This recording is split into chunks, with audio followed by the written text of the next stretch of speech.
الحمد لله وكفى وسلام على عباده الذين اصطفى أما بعد فأعوذ بالله من الشيطان الرجيم بسم الله الرحمن الرحيم إن الذين يأكلون أموال اليتامى ظلما إنما يأكلون في بطونهم نارا وسيصلون سعيرا صدق الله العظيم وصدق رسوله النبي الكريم ونحن على ذلك من الشاهدين والشاكرين والحمد لله رب العالمين۔ گزشتہ درس میں یہ بات چل رہی تھی کہ ہمارے اندر کے آپس کے اختلافات، نفرتیں کس طرح ختم ہو جائیں اور محبتیں قائم ہو جائیں۔ ہم ان اختلافات کے اسباب میں غور کریں اور اس کی اصلاح کی کوشش کریں۔ ہمارے اندر اختلافات کی ایک وجہ شریعت کے بہت سارے احکامات کو چھوڑنا ہے، پس پش ڈالنا ہے۔ شریعت کا ایک حکم تو یہ ہے کہ تعاشروا کالاخوان وتعاملوا کالاجانب، کہ تم آپس میں بھائی بن کے رہو، ایک دوسرے کے ساتھ بھائیوں والا معاملہ کرو، لیکن جب تم معاملات کرو تو معاملات اجنبیوں کی طرح کرو۔ معاملات اجنبیوں کی طرح کرنے سے مطلب یہ ہے کہ تمہارے معاملات صاف ہونے چاہیے، معاملات صاف، اس میں کوئی ابہام نہ ہو، کوئی اجمال نہ ہو، کوئی پیچیدگی نہ ہو۔ معاملات صاف ہوں گے تو انشاءاللہ دل جڑے رہیں گے۔ اگر معاملات میں ابہام ہوگا تو یہ اختلاف کا سبب بنے گا، اس سے لڑائیاں ہوں گی۔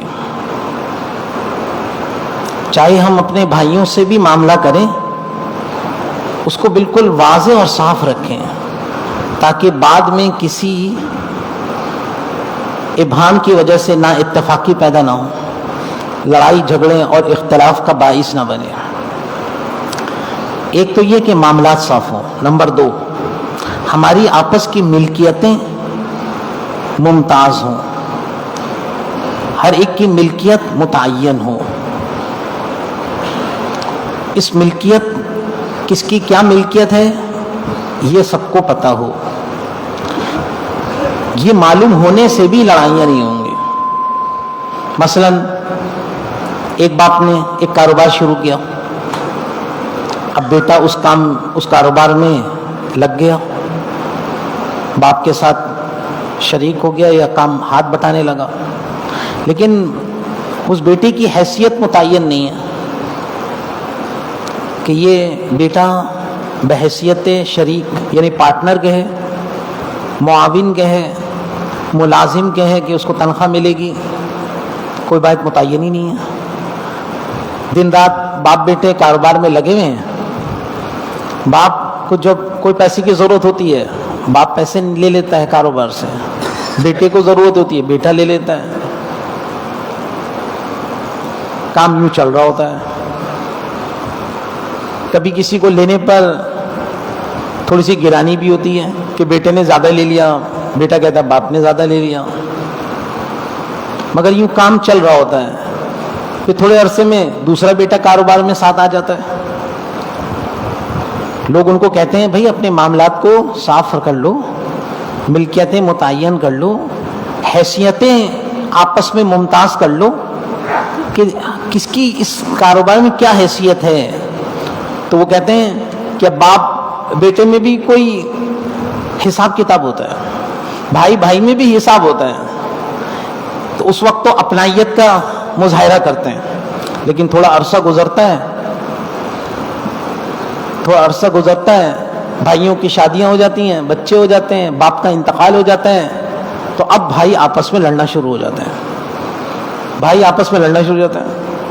وہ کہتا ہے میرا اتنا بنتا ہے، تمہارا اتنا بنتا ہے، تم نے زیادہ کھایا ہے، میں نے کم کھایا ہے، تم نے زیادہ مال لیا ہے، میں نے کم لیا ہے. ایک دوسرے پر الزام تراشیاں شروع ہو جاتی ہیں، ایک دوسرے پر اعتراضات شروع ہو جاتے ہیں. وہ جو پہلے اپنائیت کا مظاہرہ کر رہے تھے اب لڑ رہے ہیں، ایک دوسرے کے دست و گریباں دیکھنا گوارا نہیں ہے، اس کی غمی خوشی میں شرکت قبول نہیں ہے. یہ وجہ کیا ہے؟ ملکیتیں ممتاز نہیں ہیں، ایک دوسرے کے مال کو بغیر اس کی اجازت کے استعمال ہے. تو اس سے تو دل دوسرے کے پھٹیں گے. اب وہ معاملہ کو اتنا پیچیدہ کر لیتے ہیں کہ اب حل کی صورت نہیں ہوتی آپس میں. تو پھر مفتی صاحب کے پاس آ جاتے ہیں کہ آپ اس کا فتویٰ دیں، کیا کریں. بھائی مفتی صاحب خود مصیبت میں پھنس گئے کہ بھائی کیا جواب دیں جب ان کی حیثیتیں متعین نہیں، تو کس بنیاد پہ جواب دیں. اب ہر بھائی اپنے اعتبار سے سوال کر کے اپنے اعتبار سے جواب لینا چاہتا ہے. اب اس کو اپنے مطلب کا جواب ایک جگہ سے نہیں ملتا، دوسری جگہ جاتا ہے، وہ سوال کو تبدیل کرتا ہے اور پھر کہتا ہے میں نے مفتی صاحب سے مسئلہ پوچھا، میرا اتنا حصہ بنتا ہے. مفتی صاحب تھوڑی غیب جانتے ہیں کہ تمہارے اندر کے پیچھے کے کیا معاملات ہیں، تم جیسا سوال کرو گے ویسا جواب ملے گا. تو پھر یہ دھوکہ دے کر سوال کا جواب بھی لیتے ہیں. تو یہ آپس میں لڑائیاں، یہ دھوکہ دہی یہ کیسے شروع ہوئی کہ ہم نے ملکیتوں کو ممتاز نہیں کیا، حیثیتوں کو متعین نہیں کیا. تو اپنی حیثیت مال میں متعین ہو، ملکیتیں ممتاز ہوں، کس کا کون سا مال ہے یہ اس کو پتا ہو، دوسرے کا کون سا مال ہے اس کو پتا ہو. یہاں شوہر کو بیوی کا مال، بیوی کو شوہر کا مال کا پتہ نہیں ہوتا. اب مثلا بیوی کا انتقال ہو گیا تو شوہر کہتا ہے کہ اس کا سارا مال میرا ہے کیونکہ میں نے اس کو تھوڑی دیا تھا. اگر ان کے بچے نہیں ہیں تو بیوی کے مال میں اس کے بھائی بہن بھی وارث ہیں، وہ کہتے نہیں یہ تو میری بہن کا تھا، اس میں میراث میں ہمارا بھی حصہ ہے. اب لڑائی شروع. تو ملکیتوں کا متعین ہونا ضروری ہے. ایک اور بات سمجھیں کہ میراث کی تقسیم میں جلدی ہونی چاہیے. میراث کی تقسیم، اب ایک شخص کا انتقال ہوتا ہے تو اس کے انتقال پر اس کا جتنا مال ہے وہ اب مال میراث کہلائے گا اور وہ اس کے ورثہ میں منتقل ہو گیا اور اس کے تمام ورثہ میں وہ مال مشترک ہو جاتا ہے. اب یہ مشترکہ مال ہے اور مشترکہ مال میں دوسرے کی اجازت کے بغیر اس کا استعمال درست نہیں ہے. اگر تمام ورثہ عاقل بالغ ہیں اور اب ورثہ کو، دیگر ورثہ کو اس کے استعمال کی اجازت دے دیتے ہیں تو پھر مشترکہ ترکے کو تو استعمال کرنے کی اجازت ہے. لیکن اگر وارث اجازت نہ دے، وہ کہے نہیں مالی میراث تقسیم کرو، مالی میراث تقسیم کرو، یا کوئی وارث غائب ہے اس کی رضامندی معلوم نہیں ہے، یا کوئی وارث نابالغ ہے کہ جس کی اجازت معتبر نہیں ہے، تو اب اس مشترکہ مال کو استعمال کرنا جائز نہیں ہے، ناجائز ہے، ناجائز ہے. حضرت امام ابو حنیفہ رحمہ اللہ ایک مرتبہ ایک مریض کے عیادت کے لیے گئے تو دیکھتے ہیں تھوڑی دیر میں اس پر نظر کی کیفیت شروع ہو گئی. تو امام صاحب بیٹھ گئے تھوڑی دیر اور کہ آخری وقت ہے. اس مریض کے قریب اس کا ایک چراغ جل رہا تھا. جیسے ہی اس مریض کا انتقال ہوا حضرت امام ابو حنیفہ رحمہ اللہ نے اس چراغ کو بجھا دیا. لوگوں نے کہا حضرت یہ آپ نے چراغ کیوں بجھایا، اس وقت تو روشنی کی ضرورت تھی. تو حضرت نے کہا یہی وقت چراغ بجھانے کا ہے، کیونکہ جب تک یہ زندہ تھا چراغ اس کی ملکیت میں تھا، جیسے ہی اس کا انتقال ہوا ہے اب یہ چراغ اس کے ورثہ کا ہے. اب اس کے ورثہ کی اجازت کے بغیر ہم کیسے استعمال کر لیں؟ مشترکہ مال تو ان کی اجازت کے بغیر استعمال ہی نہیں کر سکتے.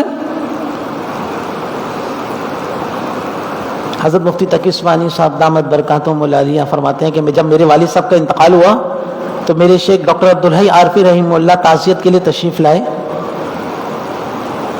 حضرت بہت کمزور سے تھے, بہت نقاہت تھی, اور طبیعت میں والد صاحب کے انتقال کا صدمہ بھی تھا. تو فرانگی ہم نے والد صاحب کا ایک خمیرہ ڈاکٹر صاحب کو پیش کیا کہ آپ یہ کھا لیں تاکہ آپ کی کمزوری دور ہو جائے. تو ڈاکٹر عبدالحی عارفی رحمہ اللہ فرمانے لگے میں تو یہ خمیرہ نہیں کھاؤں گا, کیونکہ میرے لیے یہ خمیرہ کھانا درست نہیں ہے, جائز نہیں ہے, کیونکہ جب آپ کے والد صاحب کا انتقال ہوا یہ مال تو, یہ خمیرہ اب مال مشترک ہے, مال میراث ہے, تمام ورثہ کا اس میں حق ہے, میں کیسے کھا لوں. تو انہوں نے فرمایا کہ ہم تمام وارث جو ہیں یہ بالغ ہیں اور ہم سب کی اجازت ہے کہ آپ یہ خمیرہ کھا سکتے ہیں. تو جب حضرت کو سب ورثہ کی اجازت کا علم ہوا تو پھر خمیرہ نوش فرمایا. اور ہماری حالت کیا ہے کہ ہم مال مشترک کو بے دریغ استعمال کرتے ہیں, مال میراث کو تقسیم سے پہلے بے دریغ استعمال کرتے ہیں, بے باکی سے. بلکہ جو وارث کسی مال میراث پر قابض ہوتا ہے وہ اس پر ناحق قابض بن جاتا ہے. وہ دوسرے وارث کو تو, دوسرے ورثہ کو تو اس میں حصہ ہی نہیں دیتا, حصہ ہی نہیں دیتا. اور جو حصہ دینے کی نیت رکھتے ہیں ان سے جب کہو کہ بھئی مال میراث ہے اس کی تقسیم کر دو, تو کہتے ہیں توبہ توبہ, ابھی تو مرنے والے کا کفن بھی میلا نہیں ہوا, تم نے مال میراث کی تقسیم کی بات شروع کر دی. وہ اس کو ٹال دیتے ہیں. ارے یہ ٹالنے کی چیز نہیں ہے. اگر مال میراث تقسیم نہیں ہوگا, دیگر ورثہ کی اجازت کے بغیر مال میراث مشترکہ مال استعمال ہوگا, تو دوسرے کے مال کو بغیر اجازت استعمال کرنا لازم آئے گا, جو جائز نہیں ہے. یہی اختلاف کا سبب ہوتا ہے, لڑائیاں ہوتی ہیں. یہی بھائیوں کو جب ہر وارث کو اس کا حق نہیں ملتا تو ہر ایک دوسرے سے لڑنا شروع کرتا ہے. یہ لڑائی کا سبب ہے. اور ظلم در ظلم یہ کہ بہنوں کو حصہ نہیں دیتے, بہنوں کو حصہ نہیں دیتے. اور بہنیں حصہ مانگیں تو بھائی کہتے ہیں بھائی چاہیے یا مال چاہیے. اگر مال چاہیے تو پھر ہمارے درمیان بھائی چارگی کام نہیں رہے گی, پھر ہمارے گھر نہیں آنا, ہم تمہاری کسی غمی خوشی میں شریک نہیں ہوں گے. اور اگر بھائی چاہیے تو پھر مال چھوڑنا پڑے گا. ظلم ہے یہ, ظلم. یہ ہندوانہ سوچ ہے. ہندو تہذیب میں لڑکیوں کو مال میراث میں سے حصہ نہیں دیا جاتا, بلکہ ان کو کہا جاتا ہے باپ نے تمہیں جو جہیز میں دے دیا نا بس وہ دے دیا, باپ کے مرنے کے بعد جو مال ہے وہ بیٹوں کا ہے. تو یہ جو ہندوانہ سوچ ہے یہ شریعت سے متصادم ہے. شریعت میں تم اور لڑکی کا بھی حصہ ہے, اس کو حصہ دینا ضروری ہے. اور جو مالی میراث کی ادائیگی میں تاخیر کرتا ہے بہت ساری گناہوں کا مرتکب ہوتا ہے. ایک وہ مالی میراث کو روک کر غصب کرتا ہے, غاصب بنتا ہے. مالی میراث کو بغیر ورثہ کی اجازت کے استعمال کرنے کی وجہ سے خائن بھی بنتا ہے. اور پھر مالی میراث کی تقسیم میں تاخیر اتنی ہوتی ہے کہ نسل در نسل مالی میراث تقسیم ہوتی ہے. اس سب کا گناہ اس پر ہوتا ہے جو مالی میراث کی تقسیم میں مانع بن رہا ہے, حائل ہو رہا ہے. تو دیکھیں یہ اسباب ہیں لڑائیوں کے, ان اسباب کو ختم کرنا ہوگا. مالی میراث کی تقسیم میں جلدی کرنی ہوگی, تبھی ہمارے آپس میں محبتیں قائم رہیں گی, اختلافات دور ہوں گے, نفرتیں نہیں ہوں گی, معاشرہ پھر ہمارا اچھا ہوگا. ورنہ یہی کیفیت ہوگی, ہر آدمی ایک دوسرے سے لڑنے کے لیے تیار ہوگا. اللہ پاک ان مسائل کو سمجھنے اور اس پر عمل کرنے کی توفیق نصیب فرمائے. وآخر دعوانا الحمدللہ رب العالمین.